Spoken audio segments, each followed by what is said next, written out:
Faut que je sois honnête avec toi, depuis quelque temps, je suis très énervé contre Cursor et je boycotte maintenant complètement cette IDE et je vais t'expliquer pourquoi. Dans cette vidéo, on va parler du prix, des comparaisons qu'on peut avoir entre Cursor et en général Cloud ou des autres outils et des différents feedbacks. Alors déjà, quelques tweets qui m'ont donné envie de faire cette vidéo. Le premier tweet, c'est celui de Nico Janan. Any cheaper alternative to Cursor? 1400 $ dans un mois, c'est complètement énorme. Peu importe à quel point le résultat est intéressant. Et donc, on peut voir qu'ici, il a dépensé 1400 $. Ce tweet rappelle le premier problème de Cursor. Cursor n'est pas une entreprise de modèle. Cursor est une entreprise de software. Ok. Cette entreprise de software vient faire appel à des providers. Donc ici, OpenAI, qu'on connaît bien. Évidemment, il y a aussi Claude et il va y avoir n'importe quel provider. Donc on sait, dans Cursor, tous les modèles presque fonctionnent. Donc par exemple, on pourrait penser à Google. Ces trois outils juste ici, ils possèdent des modèles qu'on appelle, dans le jargon qu'on entend de plus en plus, des frontier modèles. Il y a les modèles pas frontières et les modèles frontières. Les modèles frontières, c'est tout simplement ceux qui sont placés comme étant les plus performants. Et donc, Cursor doit payer ses utilisateurs. Donc, quand toi, donc là, c'est Melvin, c'est toi, moi, etc., tu paies un abonnement à 20 $ par mois. Cet abonnement, il doit couvrir les coûts de tous les coûts opérationnels de l'entreprise Cursor et de tous les providers. Donc, quand toi, tu vas utiliser l'IA, tu vas coûter de l'argent à Cursor. Et donc ici, on peut voir qu'en plus, ils vont prendre une petite margine au-dessus des modèles. Donc si toi, tu passais directement par l'API, tu paierais moins cher. Donc ça, c'est le coût de Cursor actuellement. Donc quand toi, tu payes un abonnement à 20 $ par mois, tu vas peut-être pouvoir, parce qu'ils sont sympas, utiliser jusqu'à 40 $ par mois de coût API. En tout cas, dans mon expérience, c'est à peu près ce que je peux utiliser. Et ensuite, tu vas devoir payer ton on-demand usage et arriver à des 1421 $. Je peux te dire que si moi, j'utilisais Cursor au quotidien, j'aurais le même résultat parce que j'utilise 1372 $ uniquement en décembre. Donc, j'aurais clairement les mêmes résultats. Mais pour moi, ça, c'est qu'un petit problème. Le vrai gros problème qui va être présenté juste ici, l'instabilité de ce software. Donc ici, deux tweets qui permettent d'illustrer celui-ci. Le premier qui a fait beaucoup de réactions, c'est ce tweet de Kizo. Les personnes à Cursor, est-ce que vous pouvez réduire votre rapidité de changement du UI? Je suis constamment confus à propos du agent editor. On dirait que les boutons changent tous les jours et faites juste une décision et restez parce que tout apprendre tous les jours, c'est insupportable. Et il y a une réponse ici de Amir. Cursor, c'est une compagnie sans product management. Il y a juste des devs et des designers qui font des tests aléatoires pour avoir une sorte de stratégie. J'utilise Cursor tous les jours, mais c'est très compliqué, très frustrant. L'interface, il y a des petits icônes qui changent tout le temps. Est-ce qu'ils font un agent ou un éditeur? On ne sait pas. La hybrid version ne fonctionne pas et c'est pas du tout focus sur la stability. Qu'est-ce que veulent dire ces personnes-là et moi y compris? Ici, par exemple, je fais un test pour faire une vidéo sur Gemini que j'ai abandonné tellement j'ai été bloqué par Cursor. Donc ici, déjà, on a beaucoup de boutons. Donc là, j'ai désinstallé et réinstallé Cursor pour avoir une version nouvelle de Cursor. Donc ici, déjà, quand on arrive là, on a ici avant-après, et là, on a ce menu-là. Ça, c'est pour afficher le menu à gauche, menu en bas, menu à droite. Mais en fait, c'est marrant parce que là, on peut voir premier truc bizarre. Donc, si j'arrive à trouver mon petit outil de dessin, c'est que quand je clique sur enlever le menu, ça n'enlève pas le menu. Enfin, ça enlève l'agent, mais ça me garde cet éditeur d'agent étrange. Ok, donc là, en fait, j'ai toujours ce menu agent. Et là, j'ai... Comment j'enlève cet agent-là? Ça, je ne sais pas. Alors là, celui-là, il ne s'enlève pas. Ensuite, on a Switch Agent Side. Et donc là, je ne sais pas à quoi ça sert. Ça n'a aucun sens, en fait. Ça permet d'inverser l'interface, de tout inverser. Et maintenant, l'agent, il est à gauche. Quand je clique sur ce menu, ça m'affiche ça. Et maintenant, le bouton qui était avant ici, il s'est placé là. Et donc maintenant, je dois cliquer ici pour avoir cette interface ce qui n'a aucun sens. Qui a envie de ce bouton? Pourquoi est-ce que j'aurais envie de tout inverser? Alors c'est parce que généralement les gens lisent de gauche à droite et donc tout serait à gauche. Ça n'a aucun sens. Ensuite, on a Settings et là on a 12 000 machins. Donc là, est-ce que je veux afficher panel, la sidebar? Ok. Ensuite, Adjust Sidebar Position Right or Left. Donc ça, c'est l'utilité du bouton flèche qu'on a vu avant. Et Cursor Setting. Donc ça, c'est les premiers trucs. Ensuite, différents agents. Donc là, on peut voir que quand on applique le changement, on s'enlève du worktree.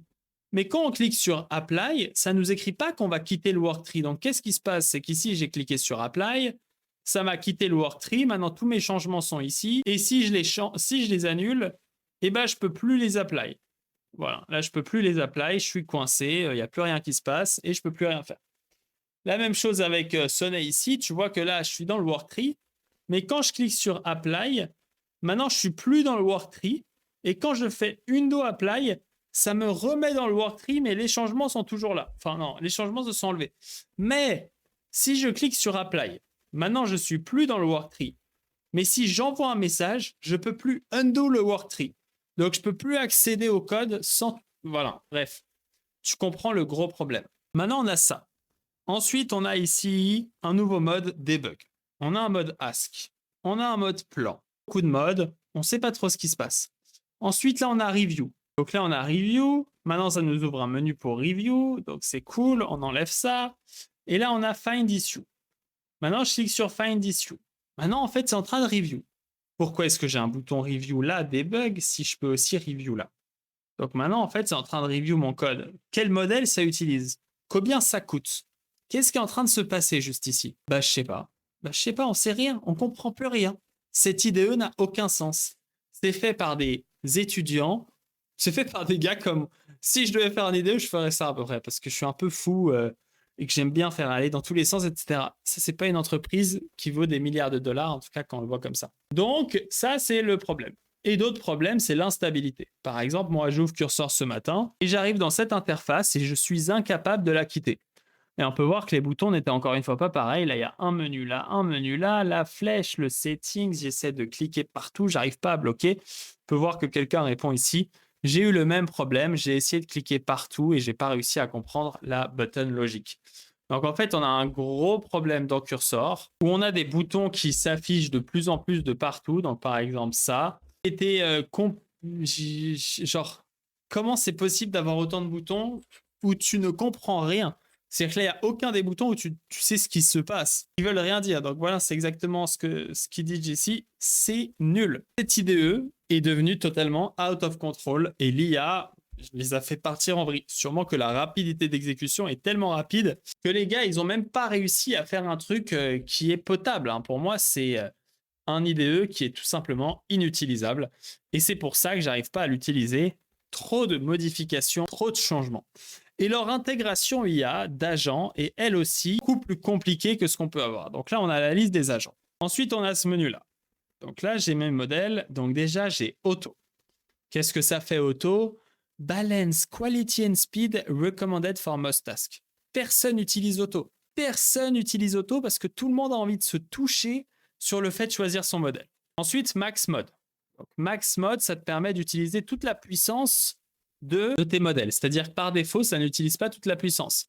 Bah oui, parce que là, on manque le dernier point qui est sûrement le plus horrible, qui a été partagé par le commentaire, qui est juste ici. Où est le commentaire? Voilà. Il est un peu lent, je vais le lire. Comme ça, j'ai l'impression que Cursor a un système prompt qui fait X. C'est exactement ça, si jamais. C'est le but de Cursor. Il y a tout un outillage derrière qui vont rendre tes UI plus cool et tout, mais tu n'as aucun contrôle. Claude Code, c'est brut. La façon dont tu l'utilises, c'est pas différent de ce que tu collais ton prompt dans le chatbot. Si tu veux avoir les mêmes résultats que Cursor, tu dois utiliser les Claude Skills. Tu peux créer un skill qui va invoquer à chaque fois que tu crées une UI et tu définis les specs, tes librairies et tu connectes tes MCP comme Puppeteer ou autre pour qu'il vérifie. Cursor, c'est pré-config, mais tu n'as pas le contrôle. Claude Code, c'est héros et c'est à toi de configurer. C'est là où il y a un gros problème. Et en fait, dans sa connexion ici, le Claude Software vient aussi cut ton prompt. Donc, qu'est-ce qu'il vient faire? Il vient utiliser de la configuration avancée pour réduire le contexte, pour optimiser les coûts, etc., etc. Et il vient aussi ajouter ce qu'on appelle du Magic Prompt pour avoir potentiellement des meilleurs résultats. Ça, c'est un peu ce que vient essayer de faire Cursor pour avoir des résultats magiques. Ce qui fait que eux, ils payent moins cher, ils essaient d'avoir des meilleurs résultats, ils essaient de résumer ton contexte avec des modèles. Ils peuvent faire tout ce qu'ils veulent parce que toi, ta requête, elle part de son ordi ici. Ensuite, tu sais pas ce que eux ils font avant qu'ils communiquent avec un des modèles frontières. Et donc, eux, ils font plein de trucs qui sont de toute évidence pas smart, problématiques et que j'aime pas beaucoup. Donc là, on a Max Mode, on a Use Multiple Models et là, on peut choisir les 200 000 modèles disponibles. Ensuite, là, dans At, on peut taguer tout ça. On a Connect Web Browser avec des settings dans tous les sens. Un menu vocal de Nikkei juste ici, qui comprend pas le français. C'était pas compliqué de supporter le français, mais évidemment, ils vont pas t'amuser à le faire. Là, on a local et work.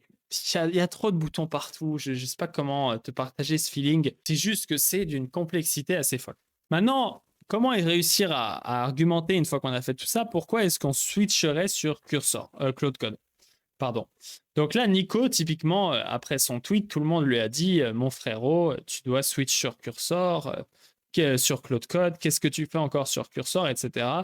Et moi-même, je lui ai répondu, donc je ne sais pas trop où je lui ai répondu exactement. Donc là, il y a quelqu'un ici qui lui avait recommandé Claude Code et quelqu'un qui a répondu comment est leur IDE. Et là, il dit voilà, mais moi j'ai envie de pouvoir regarder les lignes comme Cursor sans avoir besoin de commit, regarder mes fichiers, voir ce qui a changé.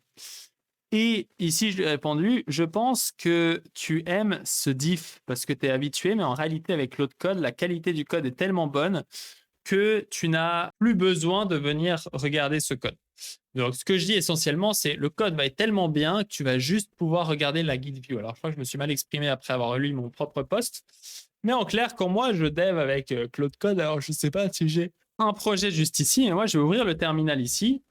Je vais ouvrir le Claude Code juste là. Je vais pouvoir en ouvrir plusieurs en même temps. Et je vais pouvoir lui demander de faire des modifications plus ou moins précises. Donc là, je vais juste regarder dans quelle version je suis sur ce subfast. Par exemple, là, dans les inspirations, on va dire que j'aimerais bien un toggle pour voir All Inspiration or Only Created Inspiration. Et par défaut, j'ai que envie d'afficher les inspirations que j'ai créées moi-même. Donc là, je vais faire /one-shots.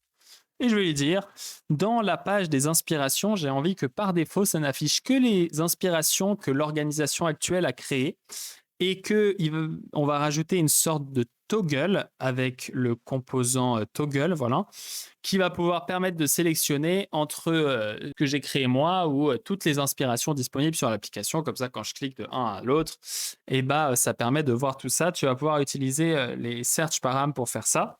Et donc, moi, quand je vais faire mes petites modifications comme ça, hop, je lui demande. Et ensuite, ici, je vais avoir les changements. Je vais pouvoir review les changements. Et ce que je fais généralement, c'est /create_pr. Je crée la pull request et je review les changements là-bas. Et donc, en fait, cette histoire de git diff et ce confort d'avoir un IDE, pour moi, c'est plus un disconfort parce qu'il y a un manque d'autonomie, il n'y a pas les sub-agents et il y a un manque de consommation de tokens. En fait, l'IA devient de plus en plus intelligente quand tu commences à lui dire vas-y, démonte-moi mes tokens, j'en ai rien à foutre, dépense tout l'argent que tu peux jusqu'à que j'en ai plus. Là, l'IA va avoir des résultats assez fous, mais sinon, ça va pas être le cas. Et donc, avec Cursor, tout simplement, il va minimiser les tokens, pas avoir d'agents, éviter de trop consommer, alors qu'avec Claude, c'est la partie, il consomme tout ce qu'il peut. C'est vrai, il n'a pas beaucoup d'optimisation.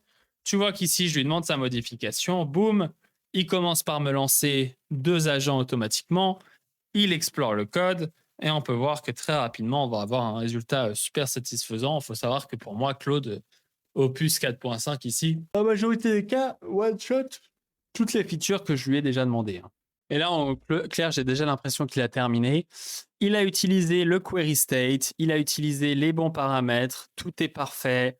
Le code est clean et voilà. Ensuite, pour review le code que l'IA a fait, donc évidemment, il y a cette vue qui est juste ici de regarder les codes directement. Alors, faut savoir que moi, des fois, j'utilise ça et ça me suffit.